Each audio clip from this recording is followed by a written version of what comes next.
Hello guys, welcome back. Please ignore my hair, I can't do anything with it. It has been a hot mess all day.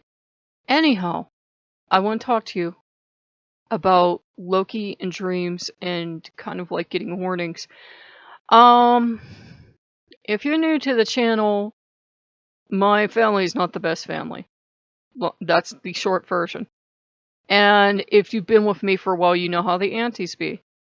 No, you know they didn't contact me all during the holidays, did not contact me for New Year, they did not do anything else. And they literally live about a block and a half away. And I got a call from the one today. And I thought, well, I'm not answering you because she did the immature thing that she used to do to my mother, that she calls and she hangs up. She did that a couple days ago, and then she called today and she left a message, this real sweet voice, and I'm like, okay, what are they up to? Then the other one just calls right now and literally interrupts a recording, and she's like, oh, I hope you're okay.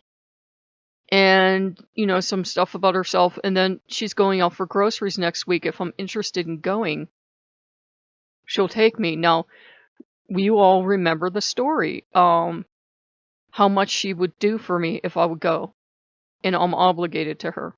And I'm like, I sense a danger here because Loki gave me a strange series of dreams I really didn't understand. At first I thought, well, maybe they were from Loki or Apollo or whatever. I wasn't sure. But in the one dream a couple days ago, there was a crow in my dream. It was kind of up in the top of the trees, and it's out in my yard, and he was talking to me, and I kind of looked around at him, and I could kind of see him and not at the same time.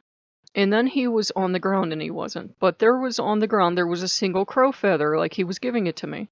But then it morphed into a bucket full of crow feathers, and then it morphed into a crow on its back. And I thought, that's odd, I don't understand it. I'm not sure what it means. So, the next day, yesterday, I go out, and there's actually a crow out there, and he's talking to me, and I even went back out, because it hadn't dawned on me, it just didn't, you know, connect. And he was like in the same exact position he was in the dream, up in the tree somewhere. But I, you know, obviously couldn't see him. And I went back up, there was no crow feather or anything, but I thought that dream meant something, but I don't know what it meant yet. And then I got the calls today. And I think it was a warning. It was a warning about, you know, since crows do travel in flocks at times. They can be solitary, I think, but they can also travel in flocks at times in family. The one crow was bringing me a gift, but he was like also trying to tell me that there was like danger because the second crow, first it was one thing and then it was many things and then it was a dead crow. I'm like, okay, I will watch out. I will watch out. I will be careful. And then this morning I had an odd dream about the Foxy and Chica inflatable showing up and the food showing up at the same time. I'm like, well, that's not going to happen. The inflatables are 2 weeks off, you know, to get here.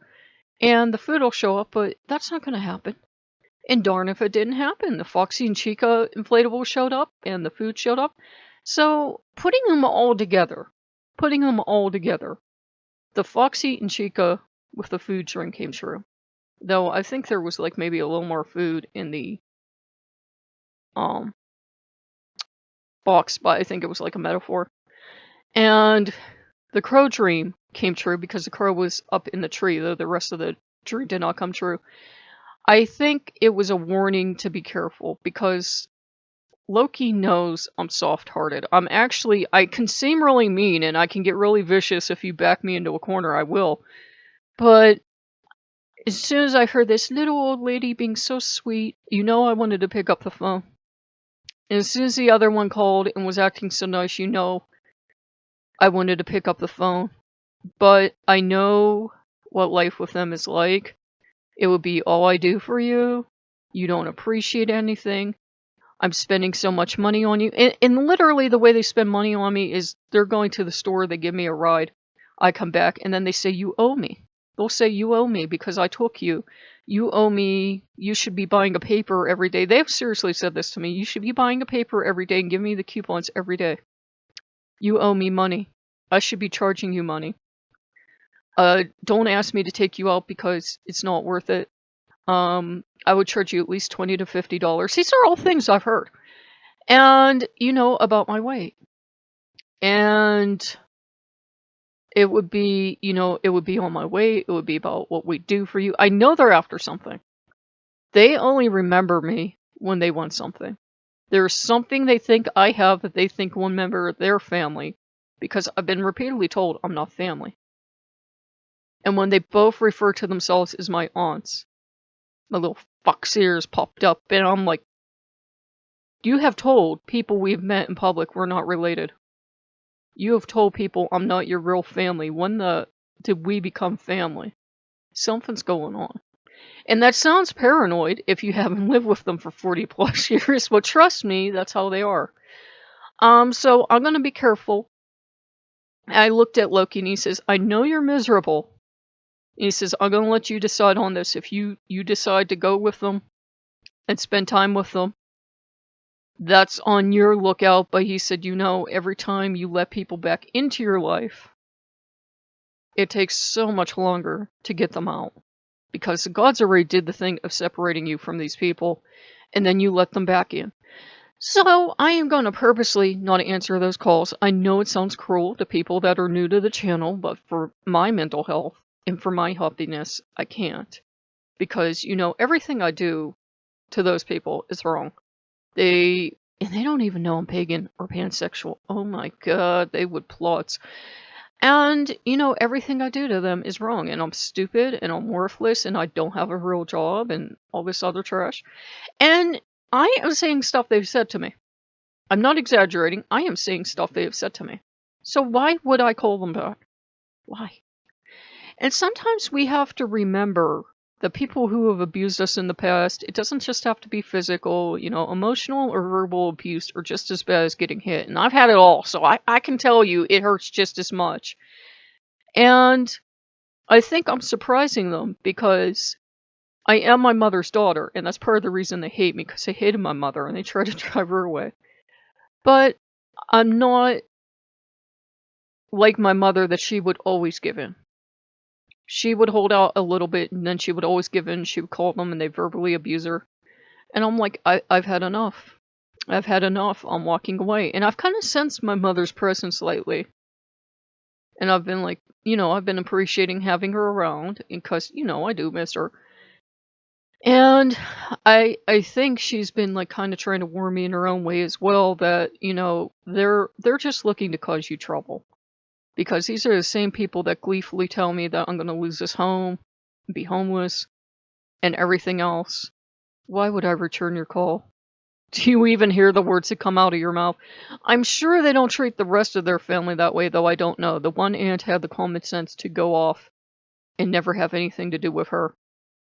Eventually, my father had the common sense to do it as well. He got tired of their drama and their little psycho games. And he got away from them for decades. So, they're manipulative, nasty people. I don't mind the one's husband. He don't say a word and he seems fine, but they just kind of like their head games, and I'm not going to play them. So I know a person, I'm like a horrible person to some people. I don't care. That's kind of the difference between us and perhaps other people. We're not obligated to love horrible people. We're not obligated to let horrible people in our life by any stretch of the imagination. If people verbally abuse you, because I even talked to Loki about today, I said, what should I do? He says, what do you think you should do? They're horrible people. I was like, oh, okay. I said, you're not ashamed of me or disappointed that I'm not calling back. He said, I would be ashamed of you if you did. He said, you're not supposed to put yourself, up for abuse. I'm not giving you a special reward for that. There's nothing waiting for you in the afterlife because you put up with crappy people. And I just looked at him and he said, I'm sorry, honey, but there's no special reward waiting for you when you die because you put up with terrible people. I'm sorry if you think there is, but there isn't.